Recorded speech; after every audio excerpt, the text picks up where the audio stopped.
Level 1. The table. You get the job because you needed any job and the casino was hiring and the training was 3 weeks. That's the whole story of how you start. No glamour in it. You are 23 years old in Atlantic City in 1991, and you need to pay rent, and someone tells you the casino pays decent and trains from scratch. You show up. You learn the hand movements. You memorize the payout charts. You practice shuffling in your apartment until the cards feel like an extension of your hands. 3 weeks later, you're standing behind a blackjack table on the main floor, and the noise and the lights and the smoke hit you all at once, and for a second it's overwhelming. Then a man sits down and loses $40,000 in 11 minutes and walks away like you handed him a parking ticket. No reaction, no visible emotion. He straightens his jacket, nods at nobody in particular, and is gone. You are standing there holding the deck, and something in the architecture of how you understand money just permanently shifted. You have never seen $40,000 in your life. This man lost it in the time it takes to watch a TV episode and felt less about it than you feel when you lose $20 at a gas station.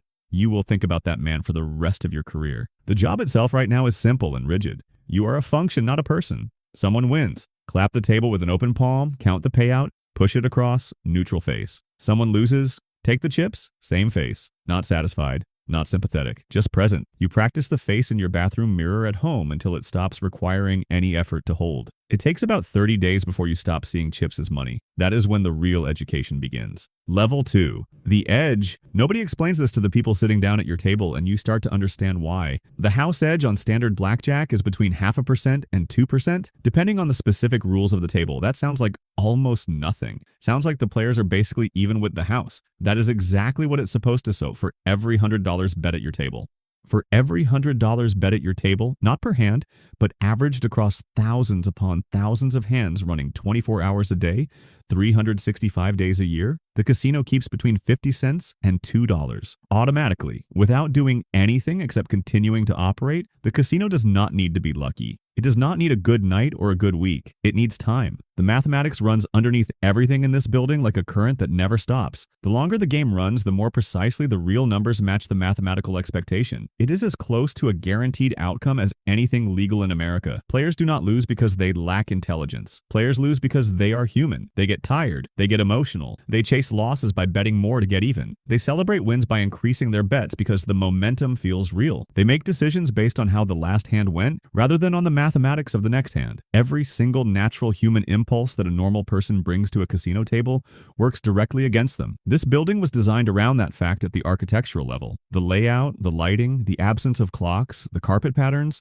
the way the chip colors are chosen, all of it is engineered to keep human psychology working in one direction. You understand all of this clearly within your first year, then one evening a card counter sits at your table, and the job becomes genuinely interesting for the first time. Level 3. The counter. It takes you 40 minutes to notice something is wrong with this particular player. His betting pattern doesn't follow emotion the way everyone else's does. Normal players ride the feeling of the table. They go up when they've been winning, pull back when they've been losing, chase when they're frustrated. This man is different. He runs small conservative bets for 6, 7 hands in a row, almost boring to watch. Then without any visible trigger, his bet quietly triples, and he wins. It drops back down. A few more small hands, then it spikes again, and he wins again. It's subtle. But you've been watching people bet for a year, and this pattern has no emotional logic to it. It has a different kind of logic. You call your pit boss over without making it look like you're calling anyone. You just catch his eye and hold it for a second. The pit boss stands nearby for 3 minutes, watching the man play. Then he steps away and makes a phone call. 2 minutes later, 2 men in suits appear from somewhere on the perimeter of the floor. No urgency, no confrontation. They walk over to the player and lean down and have a very short, very quiet conversation. The man listens. He nods once. He picks up his chips and gets up and leaves the table. That is the entire interaction. No handcuffs, no raised voices, no scene. He is permanently banned from this property before he reaches the parking garage. His face and description will be in a database shared across every major casino in the country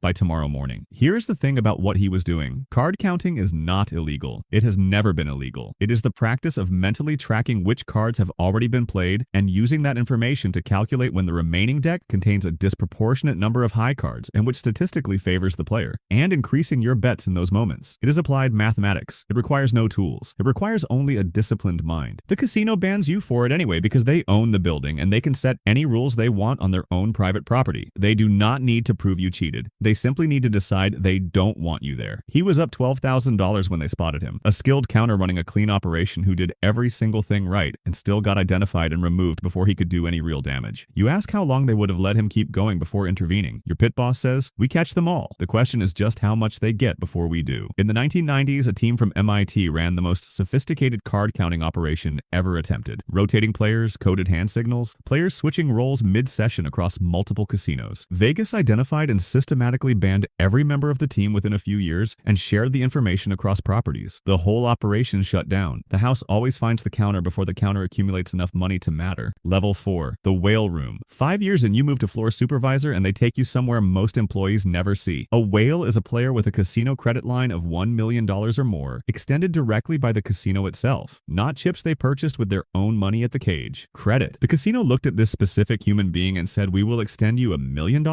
because we are confident you will lose enough of it to justify doing so." These are players the casino flew in on a private jet that the casino paid for, who are staying in a suite the casino is comping at $1,200 a night, who have a personal host, a dedicated employee whose entire job is to manage the comfort, entertainment, and continued presence of this one specific individual. The host knows what the whale drinks, what he eats, what time he wakes up, whether he prefers a specific type of chair at the table. The room you escort the whale into looks nothing like the main floor. There are no slot machines. There is no tourist noise. The carpet is not the deliberately disorienting pattern you have on the main floor. The lighting is calm. The service is immediate and silent. It looks like a very expensive private dining room that happens to have a blackjack table in it. The man sits down. He is in his 60s. He has the particular calmness of someone who has done something so many times that all the feeling burned off years ago. He is not excited. He is not anxious. He is simply present. His opening bet is $250,000. Per hand, he plays for 4 hours. Over those 4 hours, he loses $1.2 million.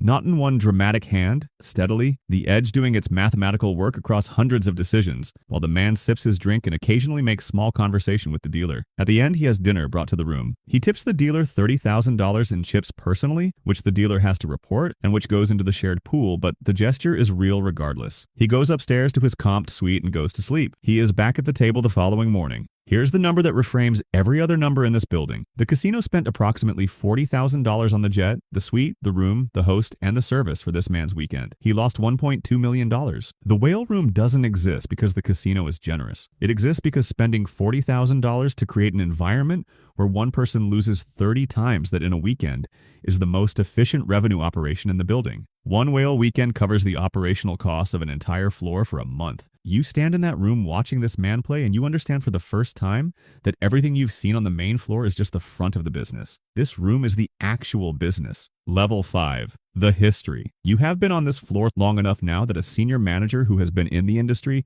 since before this building existed sits you down one afternoon and tells you what the business actually was before it became what it is now. Las Vegas was not built by hotel chains and hospitality companies. Bugsy Siegel opened the Flamingo in 1946 with direct financing from the New York and Chicago organized crime families. Meyer Lansky, the man who functioned as the financial architect of organized crime in America for 40 years, understood casino mathematics before any legitimate businessman in the country did. Mo Dalitz operated the Desert Inn. These men and the organizations behind them owned or controlled most of Las Vegas through the 50s and 60s. The mechanism that made it work was the counting room.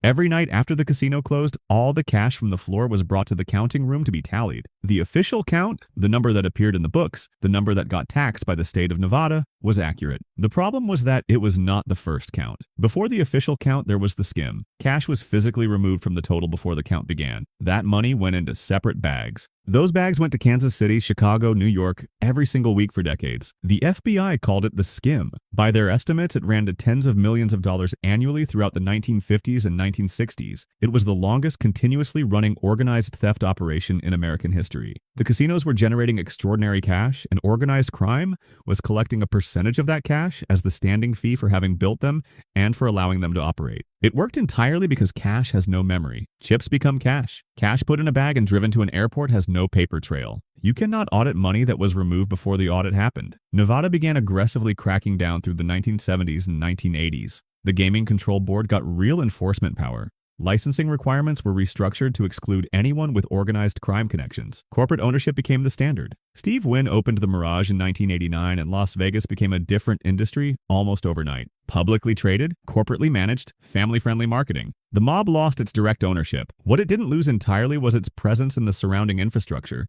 Construction contracts, concrete, waste management, unions, less visible than owning the counting room, still present in the foundation of the industry in ways that took decades to fully extract. Your senior manager finishes the history lesson. He looks at you for a moment. He says, "The building got cleaner. The math didn't change." You sit with that sentence for a while. It is the most accurate summary of this industry you have ever heard. Level 6. The move up. The rest of your rise happens the way real career advancement always happens. Not in dramatic moments, but in accumulated credibility. You become assistant general manager by 2001. You have watched the industry transform around you. The internet arrives and everyone in every boardroom panics about online gambling eating the physical casino business alive. What actually happens is the opposite. Online gambling grows the total market. People gamble online and then want the experience of the real floor. The crowds get bigger. In 2005, you get your first general manager role. Smaller property, regional casino in the Midwest. Nothing close to Atlantic City in scale. But it is yours to run. You operate it the way you were taught by watching this business from the inside for 14 years. You watch the mathematics relentlessly. You comp the right players aggressively because a comped room for someone losing $3,000 a night is a profitable investment, not a charitable gesture.